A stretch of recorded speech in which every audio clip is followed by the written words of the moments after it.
two windows open. So I have this one over here, and I'll just get a second one open like that. And when I have those two up, if I just hold down on the green circle, I can select tile to left or right. It doesn't matter which one.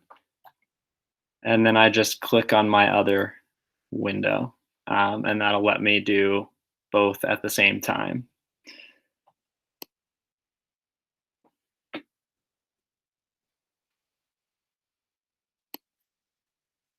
Okay. So very first thing that you're going to want to do is make an account. So we're going to head on over to just khanacademy.org.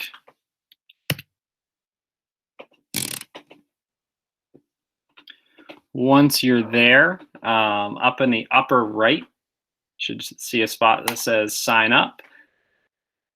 And some of you may already have accounts from earlier in the year.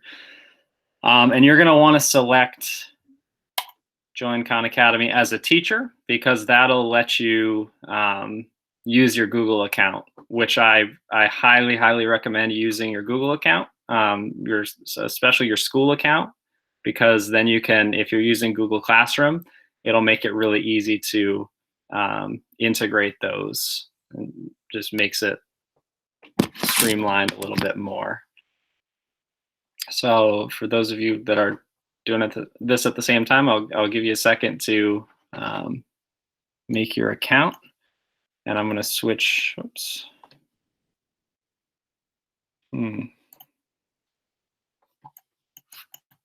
Oh, there we go. And I'm going to switch over to my account.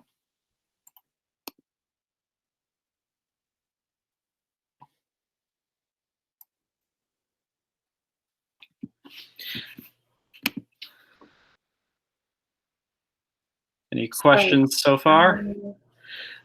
It says Google is not affiliated with the contents of the application. Do I still sign in if it's through my school email address? Yeah, I use it with my OS 92 account. Yeah. Okay, thank you.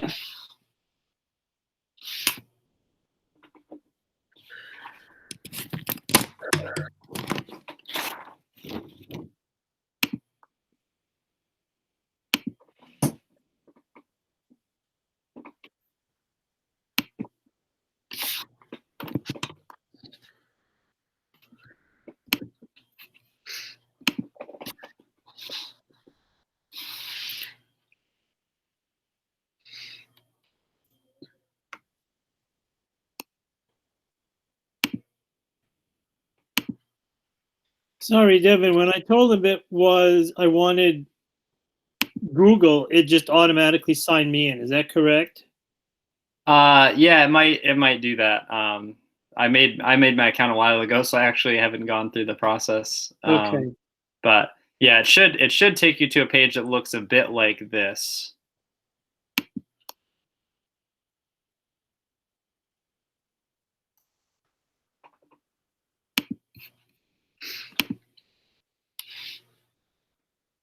So while people are finishing up making their accounts, I just kind of want to talk a little bit about what Khan Academy is for those of you that aren't as familiar.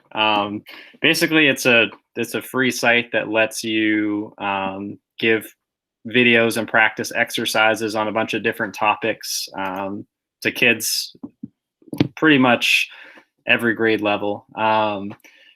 They really have a focus on math. So math is where you're going to find the most kind of options available, but there are options for other subjects.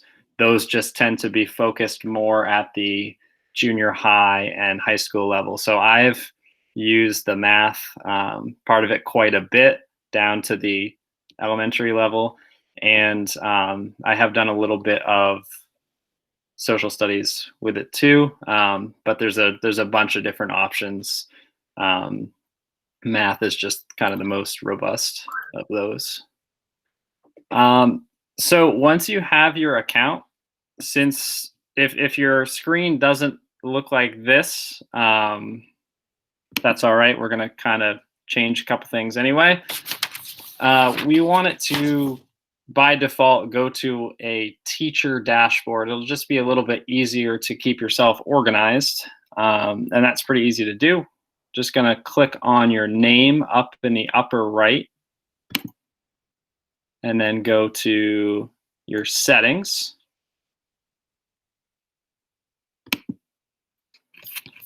And we're going to scroll down until we see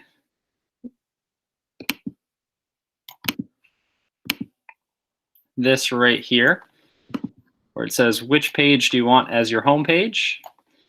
Right now it's on Learner, so it's kind of the student view. And we want to change it to the teacher dashboard, which will just kind of make it a little easier when you log in. Okay. So I'm going to click Save. Again, I just selected it from the little drop-down menu there. And then when I just go back to Khan Academy.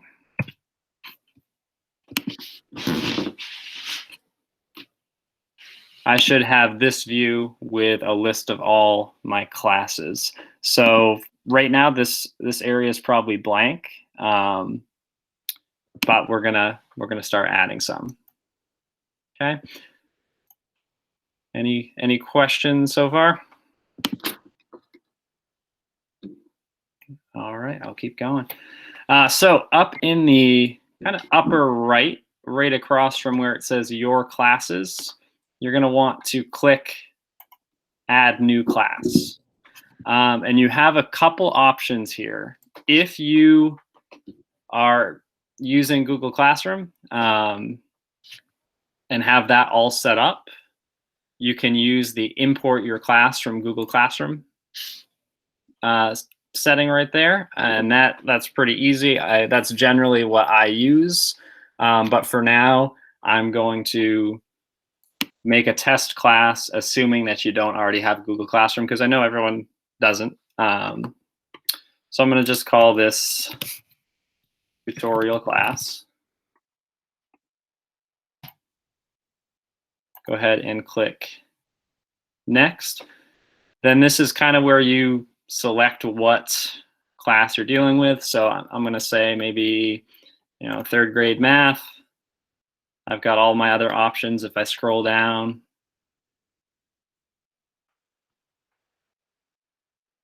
And you can select more than one. So maybe I want to do third and second grade. I can click both of those. Click Next. So then here, you have a few options, and what you do here will mostly depend on the kind of the age of your students.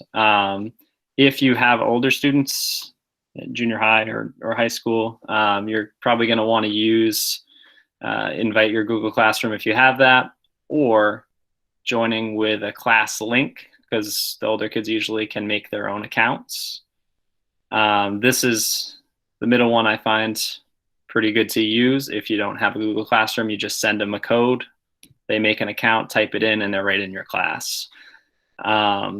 This option over here would be more if you had younger students. So this would be good for elementary, where it'll create the accounts, and you can send parents an email with that information. So Devin, I have a couple of students who haven't signed in yet to Google Classroom. They're my work avoiders. Yep. So I believe it'll update once they join, but you can also, even if you have Google Classroom, you can still add students later. So I'll okay.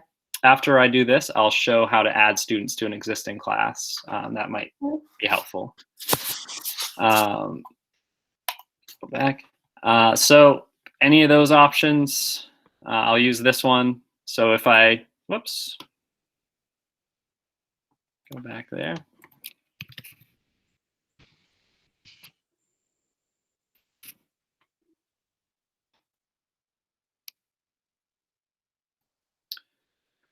So if I click that middle link, this is the one I use the most often, join with a class link. you can just copy this link right here, send them an email, and it'll prompt them to make an account and add you. So if I were to send this link out,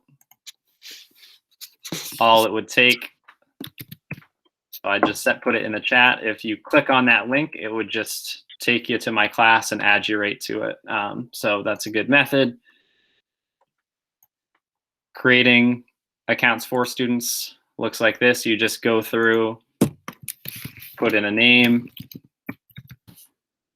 and it'll, for every new student you enter, it'll give you a username and a password. And you can just send those to students.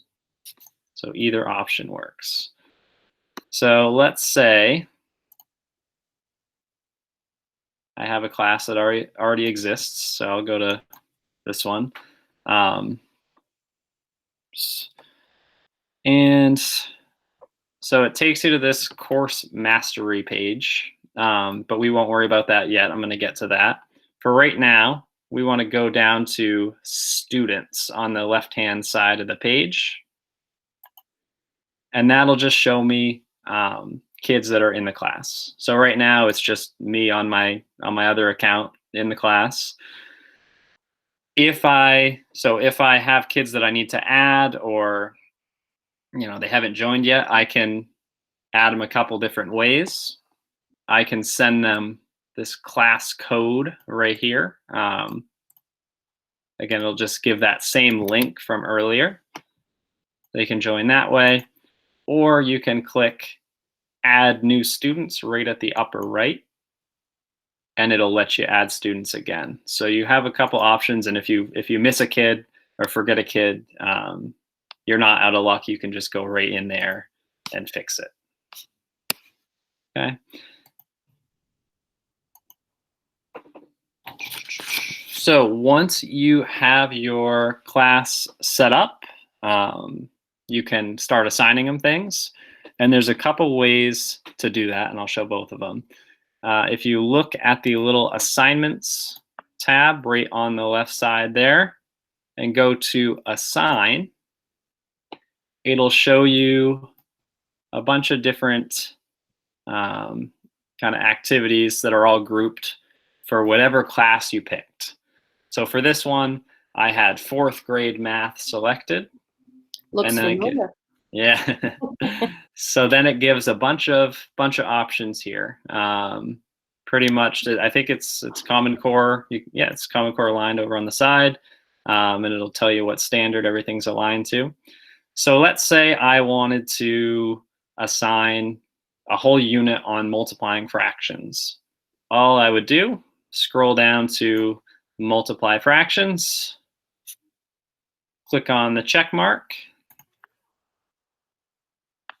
and then up at the top right, it'll say assign. I can click on that, and then I have a few options. You can select a due date, and just for now, what I've been doing is assigning stuff for June, just because some kids won't be able to access these for a little while. So you can set the due date for whenever. Class, you can set it for multiple classes if you want, and this is pretty useful for junior high classes, especially where you might have a few classes that are similar. Over on students, you can assign specific students stuff, or you can assign the whole class. By default, it's right on all students, and then you can set the time that you want it to be due. Up at the top where it says question set, this is really more of an in-class thing and not something you have to worry about when kids are on their own. But same question set just means when you assign it, every single kid will get the same questions in the same order. If you have different question sets, it'll just give kids different questions on the same subject. So I can go ahead and assign that. Now let's say I didn't want to assign a whole entire topic. and I just wanted to assign, a single assignment or a video and an assignment. I could go over to, let's say, multiply by 2-digit numbers. And if I click on the left side right there, it'll pop up with everything that's inside of it. And you can even break it down more by lesson. So I'll look at this first one, multiply by tens. That looks pretty good. Got a video explaining it and then a question set. So maybe I want to assign that. I can just click on this lesson right here and just assign that little short section. Do the same thing as before, go up to assign, select what I want to do, and assign it. Okay.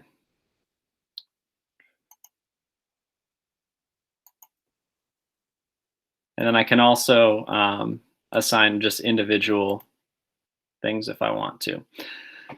In terms of the exercises, while I'm here, I'll show what that looks like. So if I open that up, this just gives an example kind of what the question types are going to be like. So if you're curious about it, you can click on that and go through. This is what a student would see. They just get questions, go through them. Some are multiple choice, some are fill-ins. There's a big range of them.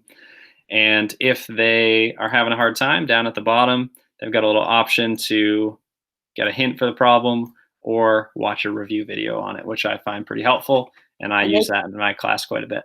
They can answer right on the screen. I mean, they can. Yep. Okay. Yep. So I could, you can just click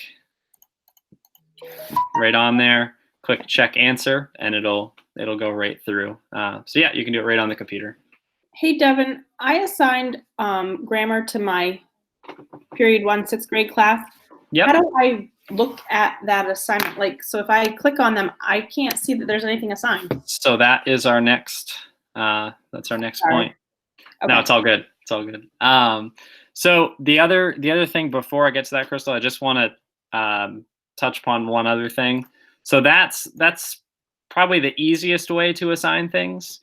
But if you want to search for something specific and assign it, you can. So if I wanted to, have a kid solve one-step equations or something like that, I can just type in at the top, solve one-step equations, and it'll give me a bunch of options here. I can look for videos on one-step equations, articles, and little practice exercises. So I can go through that way as well. And I can assign stuff the same way. Just click on it.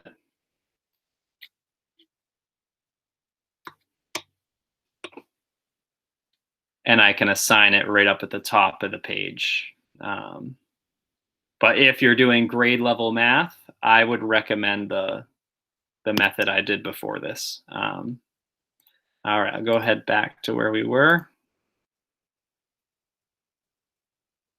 Okay, so let's say you've assigned some materials and you want to go through and see if, see how the kids have been doing on them, see if they've been doing them at all.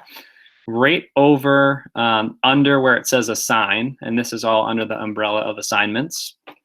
If you click on scores, you can see a whole list of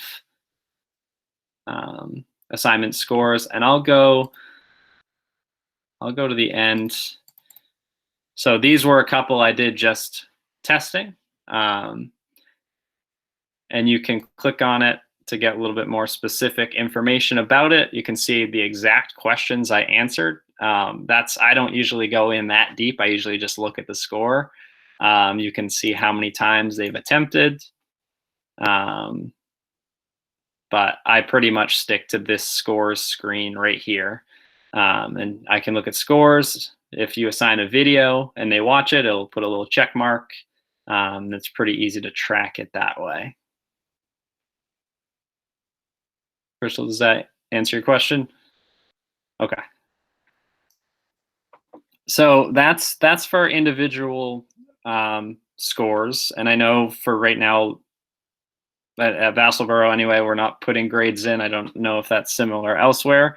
So these might not be as useful. But if you want to check just general progress, maybe you just want to see how they're doing within a course. If you go up to course mastery and then look at progress, and this is where we were before, you can see how far along they are in specific areas. So on this page, so if you're looking at this, it probably looks a little bit messy, a lot of bar graphs on here. I'm not really a huge fan of this view. So what I like to do, and you only have to do this once, is scroll down all the way to the bottom and look right here where it says take me to the old progress page and click on that. And the old progress page I find is way more useful. Lets you see a little bit more of a breakdown on a kid by kid basis. So once you get to this page, and if I'm going too fast at any point, just let me know, because I know I'm going I feel like I'm going a little quick. Once you get to this page, up in the top right, click on Student, and it'll give you right here a list of your students. And again, I'm the only one on here right now. But if I click on that, if I click on my name, I can see all the skills that I've been working on. I can sort it by specific time frames. Maybe I want to see how much progress a kid has made in 1 week, something like that. I'll let me switch to one that I haven't finished yet. Let's go Algebra 2. And if I switch my activity over to all time and click on my name,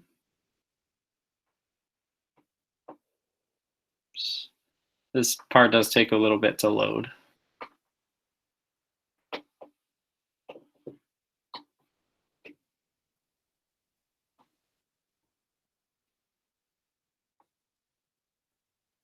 There we go.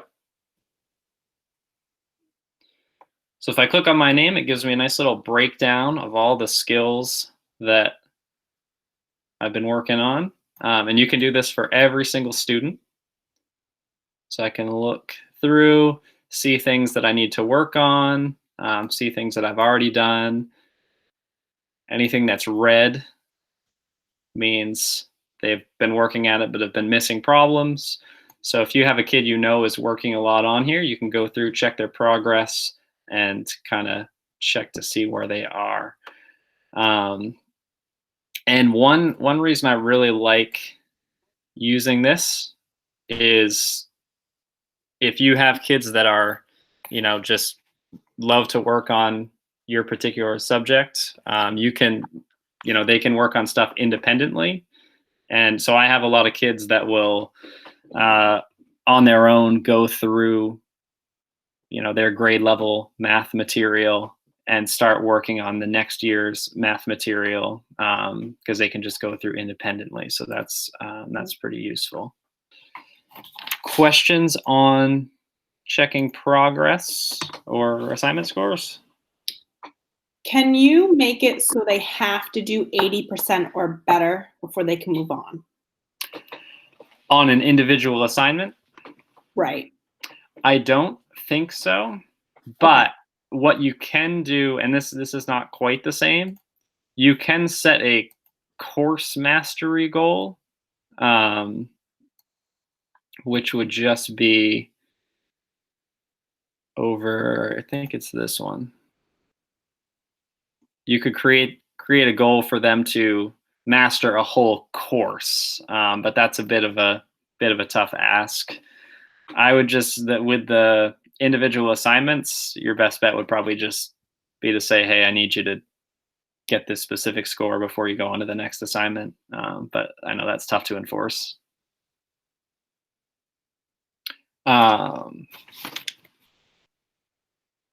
Okay, actually, that was faster than I anticipated. But so Kathy, so I don't know how many of you were in Google Classroom so in the last one, so I'll wait on that. But I do want to answer and just any Khan Academy questions before I go on. Does anyone have any? How do you delete a student? How do you delete a student? Mm-hmm. Let's see. I think you go over to your students after. So this is once you're in your class. So I'll go back here. So going over to the class, go to students. I can click on the little check mark across from my name. Click right on actions. And I have a couple options. So remove from class just takes me out of that class, but I could still add that particular student back if I needed to. Stop coaching kind of unlinks their account from mine completely. So I no longer even coach them at all. So if you have, if you have the case where a parent already made an account and you made an account and you just kind of want to delete the extra one completely, you'd want to hit stop coaching. If you just want to get them out of the class but want them to still use that account, remove from class. Any other questions? Yep. How do I delete last year's class that has no students in it? How do you delete last year's class? Okay. If you go into your, so we'll go back to, so this is another quick hint for you, I guess. Up at the top where it says Khan Academy, if you click on that, that'll take you right back to your home page. I use that quite a bit, but I forgot because it's just a habit at this point. So let's see, I have not done this in a while, but I'll see if I can do it to a tutorial class. Go there. I believe we're going to go to settings.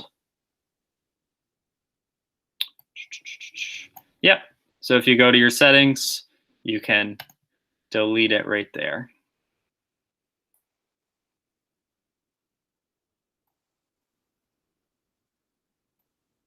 Good. Other questions?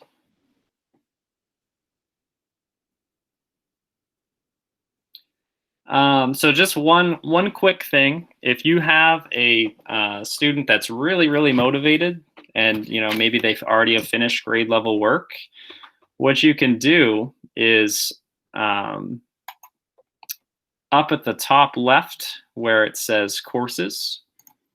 So let's say, for example, I as a student already finished, Algebra 1, and I wanted, I was thinking of going on to Algebra 2. If I just click Algebra 2, and then click right here where it says Mission,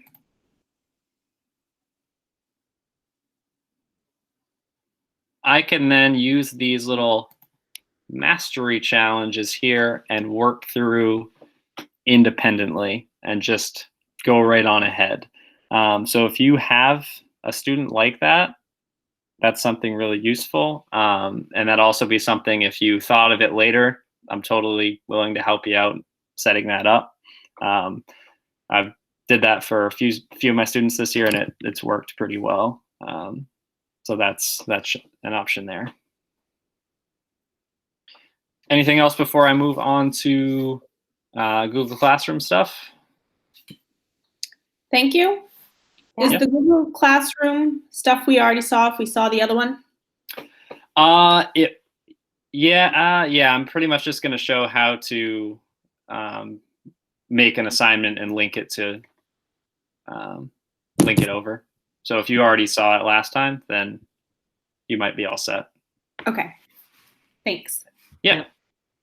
Thank you. I'm going to go too because I watched your videos. All right. Thank you. Okay, so what we're going to do is go over to Google Classroom, and I'll just use my test class from last time. Go right here. And let's say I just assigned, oops.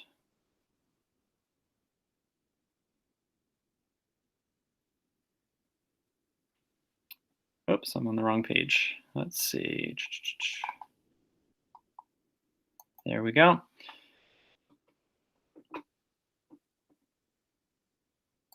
All right, so let's say I've searched up an assignment. I'll go back to my one-step equations assignment. And let's say I want to create a video, or I want to assign a video and then assign a practice exercise to go with it. So all I'm going to do is open up whatever I want to assign. So in this case, one-step equations video. I'm going to assign it to my class, and this is the only part where it gets a little bit tricky, I guess, is I have to assign it in Khan Academy and in the test class in the Google Classroom if I want to have it actually show up. So I'm going to assign this video just like that. So it's assigned to my student. Then I'm going to go over to my classwork tab in Google Classroom, create my assignment. And since this is a video, I'm going to call it a material because I'm not going to grade a video. We'll say equation video. I'm going to go to add a link. Then I'm just going to copy my URL right there. And I can paste it in there and post that as an assignment. Or sorry, post it as a material. So it's right there. Then if I want to assign an actual practice exercise, I just have to find my practice exercise right there. I'm pretty much do the same thing. The only difference is I'm going to create an assignment instead of material. So I'll go to assignment, equation practice, add at the bottom. And I'm just going to copy the link, paste it in there.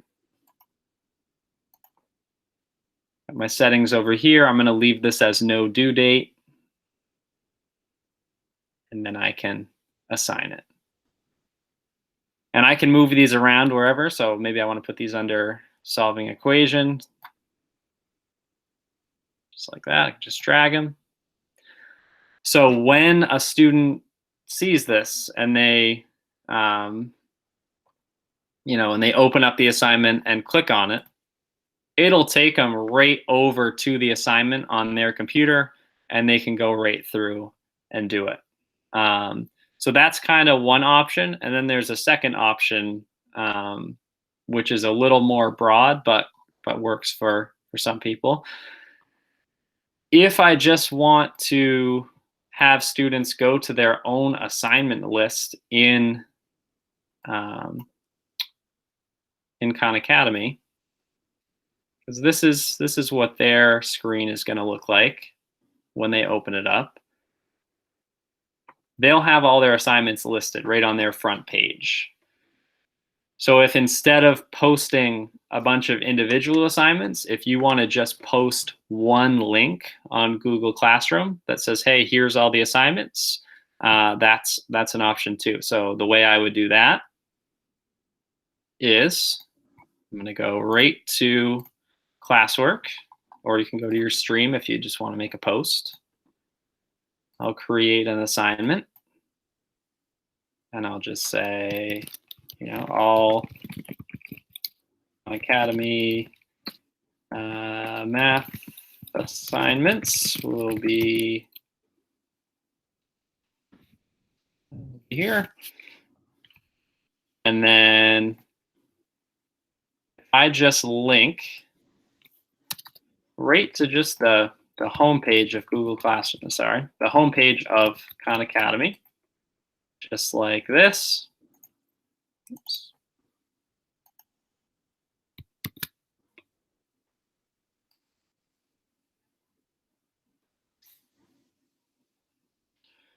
When kids click on that link, assuming they already have their account all set up and all ready to go, it'll take them right to this page here, and it'll show their assignments all in order. So whichever option you do is really just down to personal preference. I've used both or one or the other depending on the class, and I think it'll also depend on the age level you're working with too. Questions on either of those methods? I'm sure I'll have plenty in the future. That's all right. And I will, and I'm, if people have a lot of questions and I'm getting if I happen to get a lot of questions or even just a few, I'm totally happy to have a follow-up video conference just to go through with specific people. I'd be happy to do that. Any lingering questions? David, your mic's still muted. Sorry. I would like to play around with it a bit, and then I think questions would develop as a result of that. Because I've never been in here before, so it's all really new. Yeah, and I'll be honest, I've used it for a couple of years, and I'm always finding new stuff with it. It's really there's a lot to work with there. So it does take a little time to get a feel for it. But if, as people have questions, email them to me, and I'll make videos on it, or I'll do another video conference, because I find this to be a really, really helpful resource. So the more people using it, the better, I think. Do the students have to be vcsvikings.org students? They don't. They don't. No. If you want it linked to your Google Classroom, it's easier to do it that way.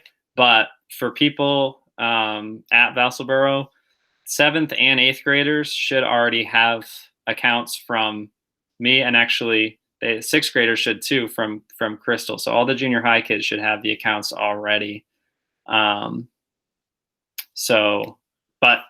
sorry, that was a long way to answer your question. No, they don't need to be VCS Vikings emails. It can be any email. I'm wondering, do you happen to know, or does anybody happen to know other elementary teachers using Khan Academy? So I use Khan Academy at home with my 4th grader. Devin helped me set that up for her because she was struggling with math. And we just go on it at home here. She goes on it, so. Yeah, and I know it goes down. They've been adding more stuff recently, so I know it goes down now as far as pre-K, I think, and all the way up elementary into junior high, high school, and calculus. Well, I watched a video this morning about him, and there was a grown-up, a man, who wanted to get into engineering, and he always felt he was horrible at math. And he went on and did all the Khan Academy things, and he enrolled in engineering, and he owes Sal Khan a debt of gratitude. Yeah, I mean, I use it personally too. I never got to take statistics in high school or college, so back in the fall, I just did their statistics course and felt pretty good about it. Good for you. Yeah, so it's it's a good resource. Mm. It helped me pass my praxis exam. Thanks Yeah. to Devin. Yeah, it does. It does have Praxis Prep in there. It's got SAT Prep, lots of stuff. Have you found the quality to be pretty high? Have I you have, found yeah. flunker questions? Yeah, they've got a big question bank, and I've used it. I think the lowest I've done is 3rd or 4th grade for some tutoring, but I've used. I mean, sometimes I'll have students that I know fractions are a big one, even for the 7th and 8th graders, and I'll have them. I might assign them fraction stuff, and that I find that to be really high quality all the way up through. And they've got a few options, so you can, on any given subject, you'll have videos and you'll also have articles on them. So if you have somebody that likes to just read about it, that works too.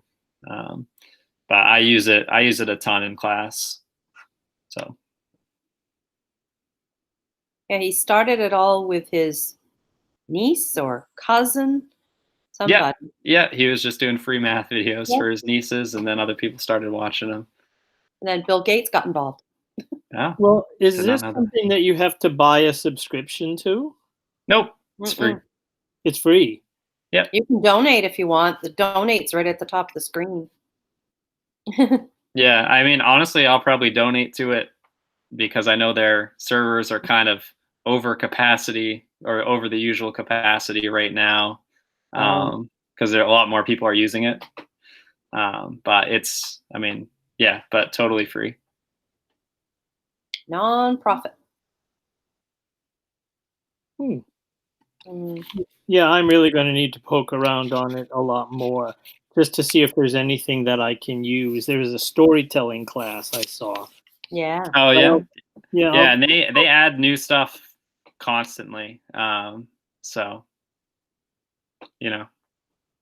lots to explore. All right, Devin. Well, thank you. All right. I'm gonna. thank you. All right, Devin. have a good one, everyone. I will stick Bye. around if there's any Bye. lingering questions. Have a good one. Thanks, Devin. Thank Yep. you very much, kiddo. We appreciate it. Yeah, no problem. Kiddo. Sorry. Sorry, She knew Dev. me back. No, it's all good. Mary knew me back when I was really little. Teeny. Go. I recall a care. story. Oh yeah, not Yeah. here. This is not Yeah, here. were you ever I knew really you'd go there. Never mind. I'm leaving now. I have to find the button though. Take care, guys. I thank you. Bye.